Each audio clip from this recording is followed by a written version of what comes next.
ہم بات کرتے ہیں انشاءاللہ کہ گناہوں کے جو ہے وہ اثرات کیا ہیں انسان کی زندگی میں، اور کیوں انہیں چھوڑنا چاہیے، اور کیوں ہمیں موٹیویٹڈ رہنا چاہیے انشاءاللہ کہ گناہوں سے بندہ دور رہے۔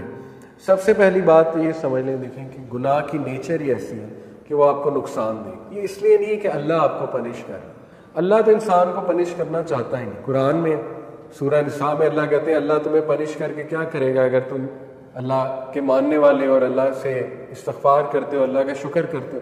اصل میں تو انسان خود پنش کرتا ہے اپنے آپ۔ تو جس طرح ایک ریڈیو ایکٹیو مٹیریل نقصان دہ ہے، اس کے قریب آپ جائیں گے آپ کو کینسر ہو جائے گا گاما ریز کی وجہ سے، اسی طرح گناہ آپ اس کے قریب جائیں گے، ہو ہی نہیں سکتا آپ کو نقصان نہ ہو، نقصان آئے گا ہی آئے گا، تو وہ ہم خود اپنا نقصان کر رہے ہیں، ٹھیک ہے۔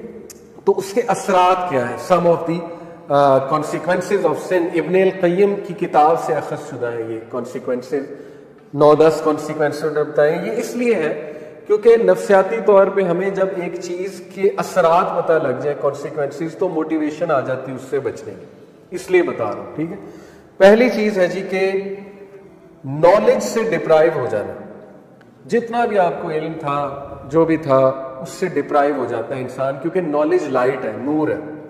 گناہ جو ہے وہ نور کو لے لیتا ہے، اور یہ اکثر اسلاف جب ان کے پاس کوئی شکایت کرتا تھا آ کے کہ میری میموری ویک ہو گئی ہے، یا مجھے کچھ چیز یاد تھی، قرآن کا کچھ پورشن یاد تھا وہ بھول گیا ہے، تو وہ اکثر انہیں یہی ایڈوائز کرتے تھے کہ آپ استغفار کریں، کیونکہ گناہوں کی وجہ سے چیزیں بھول جاتی ہیں، ٹھیک ہے۔ تو یہ ایک بہت بڑا اثر ہے۔ اللہ معاف کرے کسی نے قرآن حفظ کیا ہوگا اور بالکل نکل گیا ہے دل سے، تو یہ ایک فکر کرنے والی بات ہے، اور اس کو کوشش کرنی چاہیے اس کو واپس لائے، اور اپنے گناہوں کو بھی ظاہر ہے ان سے توبہ کرے۔ دوسری چیز رزق کا چھن جانا۔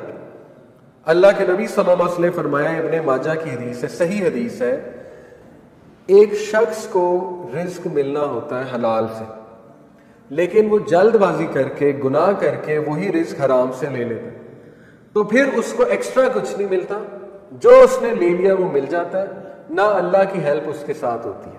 اور یہ جو حدیث ہے جو میں ابھی سنانے لگا ہوں، یہ کیا ہے؟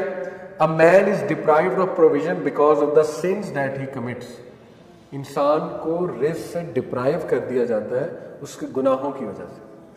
اب یہاں پہ ہو سکتا ہے آپ کے ذہن میں سوال ہے کہ نہیں یار فلانا اتنے گناہ کرتا ہے، وہ تو موجیں کر رہا ہے، ٹھیک ہے، اس نے تو پلاٹ بنا لیے، یہ کر لیا وہ کر لیا۔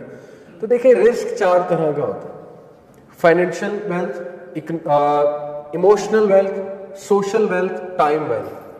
ہو سکتا ہے اس کے پاس فائنینشیل ویلتھ ہو لیکن نہ ایموشنل ویلتھ ہو۔ ایموشنل ویلتھ کیا ہے؟ ذہنی سکون، وہ بھی رزق ہے، غنا، ٹھیک ہے، دل میں ایک سیٹسفیکشن۔ اسی طرح ایموشنل ویلتھ میں ہے جذبات پہ کنٹرول، اینگر مینجمنٹ اچھی، اخلاق اچھا، یہ ایموشنل ویلتھ۔ ہو سکتا ہے وہ بندہ اس سے محروم ہو۔ آپ نے کئی لوگ دیکھے کچھ بھی نہیں کھانے کو لیکن ذہنی سکون ہے اللہ کی طرف سے، اولاد دی اللہ نے، اولاد پل بھی رہی ہے ماشاءاللہ، اور نیک اولاد ہے، ٹھیک ہے، سب کچھ ہے، تو کیا یہ رزق نہیں ہے؟ بالکل ہے۔ سوشل ویلتھ اسی کو کہتے ہیں کہ آپ کی اولاد اچھی ہے، آپ کی بیوی اچھی ہے، آپ کا جو ہے وہ گھر والے اچھے ہیں، آپ کے ساتھ لوائل لوگ جمع ہو گئے، تو وہ بھی رزق ہے۔ ٹائم ویلتھ، ٹائم میں برکت، آپ کے کام جلدی ہو جاتے ہیں، ٹھیک ہے، آپ کرتے ہی وہ ہیں جو اللہ سبحانہ وتعالیٰ کو پسند ہے، یہ ٹائم میں برکت۔ تو جب ہم گناہوں میں پڑتے ہیں تو یہ ہمارا رزق ڈپرائیو ہوتا ہے، ٹائم سے برکت اٹھ جاتی ہے، ٹینشنیں بڑھ جاتی ہیں، ٹھیک ہے، ٹائم مینجمنٹ ویک ہو جاتی ہے۔ نمبر 2 آپ دیکھیں نا گناہوں میں وقت کتنا ضائع ہوتا ہے۔ اللہ معاف کرے اگر ایک گناہ عادت بن چکی ہے، 4 گھنٹے 3 گھنٹے لوگ اس میں پڑے رہتے ہیں، ٹھیک ہے، اور وہ ضائع ہو رہا ہے وقت۔ سوچیں کتنا وقت ہم جوانی کا ضائع کر دیتے ہیں، ٹھیک ہے، ان چیزوں میں، اللہ معاف کرے۔ تو اس سے نکلنا ہے، اپنے آپ کو موٹیویٹ کرنا ہے۔ پھر آپ دیکھیں سوشل ویلتھ، ہمارے ساتھ لوگ ہی ایسے آ جائیں جو ہمیں کھانے کو تیار، اور بس ان کی نظر ہماری دولت پہ ہو، تو پھر یہ کون سا رزق ہے؟ اس کا مطلب ڈپرائیو ہو رہا ہے اور گناہوں کی وجہ سے۔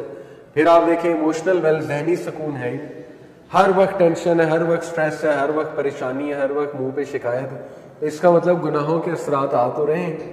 تو اس لیے گناہوں کے اثرات رزق کی تنگی سے آتے ہیں، ٹھیک ہے۔ رزق کبھی اللہ بڑھا کے دیتا ہے، کبھی گھٹا کے دیتا ہے، اوور آل رزق تو لکھا ہوا ہے، لیکن یہ اللہ کی ڈسٹریبیوشن ہے۔ اللہ اپنے بندوں کو چیک کرنے کے لیے کبھی زیادہ دے دیتا ہے اس کوانٹیٹی میں سے، کبھی کم کر دیتا ہے، جب وہ دوبارہ استغفار کرتے ہیں پھر بڑھا دیتا ہے، ٹھیک ہے۔ یہ اللہ بادشاہ ہے، اللہ جیسے چاہے کر سکتا ہے۔ نمبر 3، اللہ اور بندے میں ایک لا تعلقی، سینس آف ایلینیشن، جو بہت بڑی پنشمنٹ ہے، اللہ معاف، بلکہ سب سے سیریس بات ہے یہ، جب آپ اللہ سے دور ہو جائیں اور ایک ڈسٹینس فیل کریں اور الون فیل کریں۔ دنیا کی سب سے بڑی لونلینس، سب سے بڑی تنہائی اللہ سے دوری، ٹھیک ہے؟ تو گناہ اس ڈسٹینس کو انکریز کرتے ہیں، کیونکہ دیکھیں نا، انسان اللہ معاف کرے جب گناہوں میں ہوتا ہے تو اللہ، ظاہر ہے فرشتے اس کے ارد گرد نہیں ہوتے، فرشتے بھی اٹھ جاتے ہیں اس جگہ سے، رحمت نہیں ہوتی اللہ کی، لیکن امید ہوتی ہے، امید بہت ہے۔ اللہ گناہ گاروں کو ہی معاف کرتے ہیں، obvious سی بات ہے۔ اللہ ضرور ہوتے ہیں، بندے کی طرف محبت سے دیکھ بھی رہے ہوتے ہیں، چاہتے ہیں بندہ نکل آئے اور بندہ جو ہے مجھ سے دعا کرے، مجھے پکارے، لیکن گناہوں کی وجہ سے آہستہ آہستہ یہ ریلیشن ویک ہوتا جاتا ہے۔ ویکنس یہاں تک آ جاتی ہے کہ ایک بندہ نا مایوس ہو جاتا ہے، کہتا ہے یار کیا اللہ سے مدد مانگوں، میں تو بہت ہی ایکسٹرا کر چکا ہوں، کام اسراف کر چکا ہوں گناہوں کے، اب کیا میں نے اللہ سے بات کرنی، ٹھیک ہے؟ تو پھر بندہ گیو اپ کر دیتا ہے، گیو اپ کر کے وہ مزید گناہوں کی طرف چلا جاتا ہے۔ اس لیے اس ڈسٹینس کو کم کرنے کے لیے استغفار، گناہوں سے توبہ کرنا، گناہوں کو چھوڑنا، تاکہ آپ اللہ کے قریب آ جائیں اور اس ریلیشن کو انجوائے کریں۔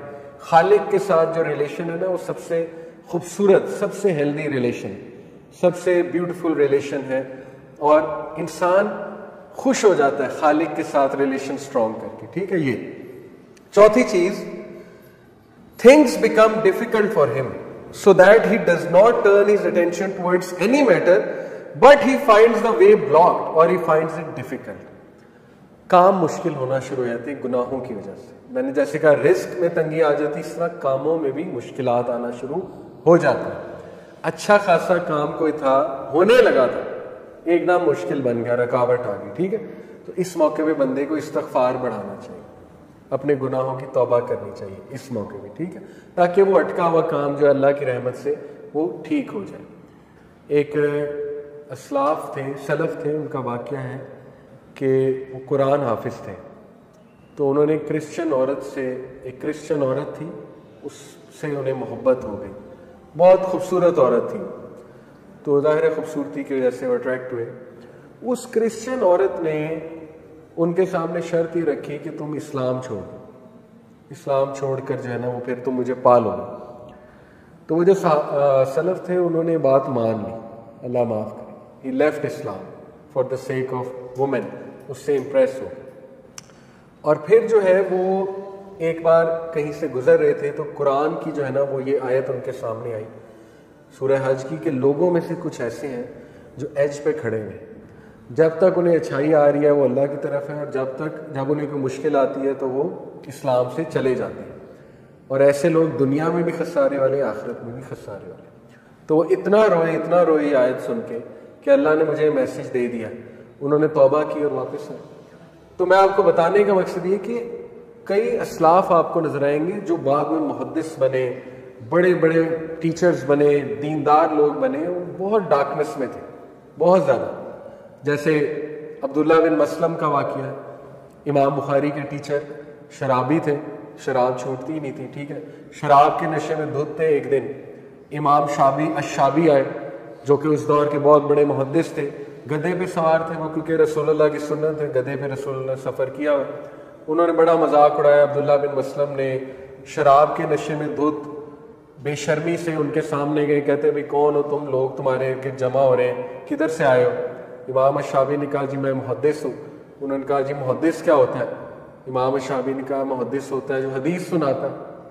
انہوں نے بے شرمی سے کہا اچھا مجھے بھی سنا، دیکھتے ہیں مجھ پہ کتنی اثر کرتی۔ شراب کے نشے میں دھت تھے تو انہوں نے حدیث سنائی کہ نبی اکرم صلی اللہ علیہ وسلم نے کہا جب تو شرم نہ کر تو جو چاہے کر۔ آپ دیکھیں گے کتنے ذہین تھے کہ وہی موقع تھا، وہ بے شرمی سے آئے تھے نا۔ اللہ کے نبی نے کہا ٹھیک ہے، یہ اس طرح ہے جیسے ایک باپ بیٹے کو نہیں کہتا جا پھر جو کرنا ہے کر۔ تو دیکھیں وہ حدیث ایسا ان کے اوپر گری پہاڑ بن کے، انہوں نے کہا کہ میں اسی وقت بس توبہ کی، ارادہ کیا کہ اللہ میں اتنا بے شرم ہو گیا ہوں۔ اور ماشاءاللہ آپ دیکھیں وہ عبداللہ بن مسلم امام بخاری کے استاد، ٹھیک ہے، حدیث کے حوالے